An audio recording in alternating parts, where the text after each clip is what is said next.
Now we're joined by the management of Arvind Limited.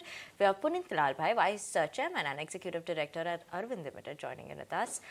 Very good afternoon to you, sir, and thank you so much for joining in with us on ET Now. Let's just dive right into your numbers and talk about your revenues that have seen a decline of 14% on a year-on-year basis. Which segments actually are the ones that have seen the most pressure coming in? Also, in terms of demand, could we say that it is going to bottom out anytime soon? And what would be the top line growth that one should expect from the company in FY24 then? So we are operating in an environment that is extremely uncertain.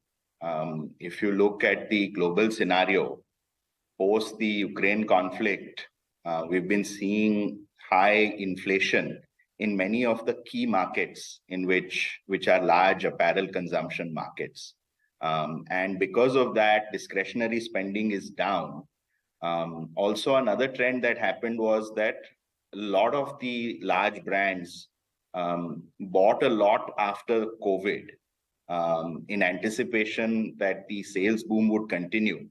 And then the macroeconomic picture changed quite rapidly. So we are seeing those inventories also being liquidated, and that process is still continuing. We feel that we are at the end of that process. So we are in a very cautious environment, and that has led to the textile business.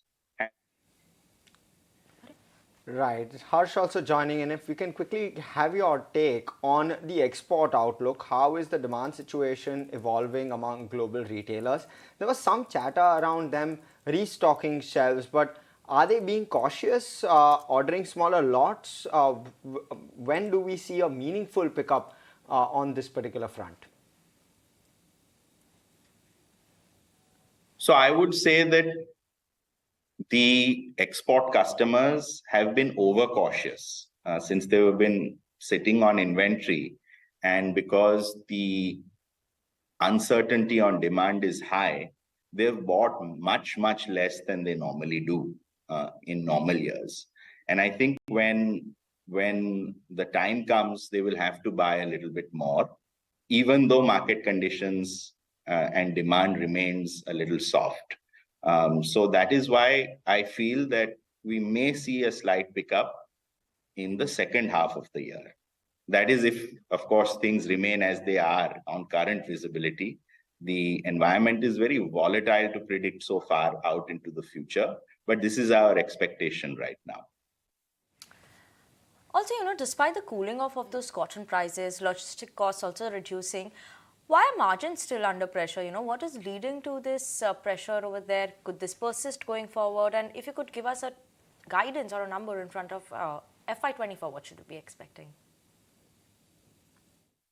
So for FY24, I don't see things changing dramatically. Perhaps there is some room for improvement, but the margins have been depressed only because of lower utilization, and we are not able to amortize the fixed costs as effectively as if we would be able to if we had full utilization.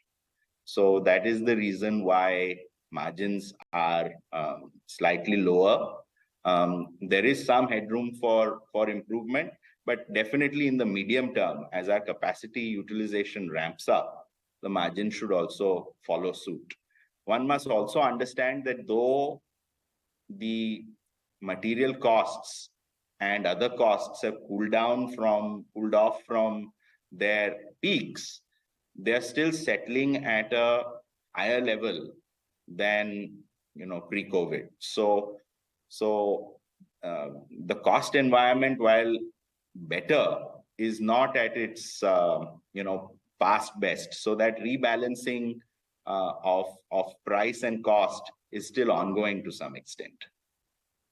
Right, point taken. If we can shift focus on the debt piece, right? Debt reduction targets for FY23 largely achieved, so that's a plus. But what's your target for FY24, and what would be the debt level that you would be comfortable with going forward? So we are pretty close to that level. So our stated objective now is to keep reducing long-term debt that has a term for repayment. I think what will increase now when we are getting into a growth cycle is the working capital. We have worked very hard on our working capital turns, and pre-COVID 3.54 turns has improved to 6.3 kind of levels, and which we feel are pretty optimized now. So now with further growth, there will be more and more working capital reduction. So we may actually reduce long-term debt, but we may not worry so much about increasing short-term debt that is associated with working capital. So while overall debt may remain flattish, we will still achieve long-term debt reduction. All right, so, let's talk about the China Plus One strategy, that now experts are actually suggesting that China Plus One strategy is slowing down a bit with Bangladesh and Vietnam, which are getting a larger chunk of it and larger business of it that has moved from China to these countries. How are you seeing this on-ground situation? How are you seeing India placed right now versus them, versus the other countries? What is the current scenario? So I think it would be wrong to say that we have not benefited. We have been beneficiaries. However, we are not so prevalent in the last mile in the value chain, which is garmenting. So what is crucial for us to do is to develop our garmenting infrastructure as a country. And I think a lot of efforts are underway. Garmenting is inherently a complex business that requires us to manage large pools of labor. And that has traditionally not been the country's strength. So there is PLI, there is PLI 2 in the offing, which will be applicable to all kinds of garmenting. There is the PM Mitra that is coming up that should allow sort of ecosystems to develop. So I think as a country, we are making all the right moves. As a government, we are very focused on ensuring that we benefit from this. And if you look at the overall landscape, what are the viable alternatives? Bangladesh and Vietnam are saturated.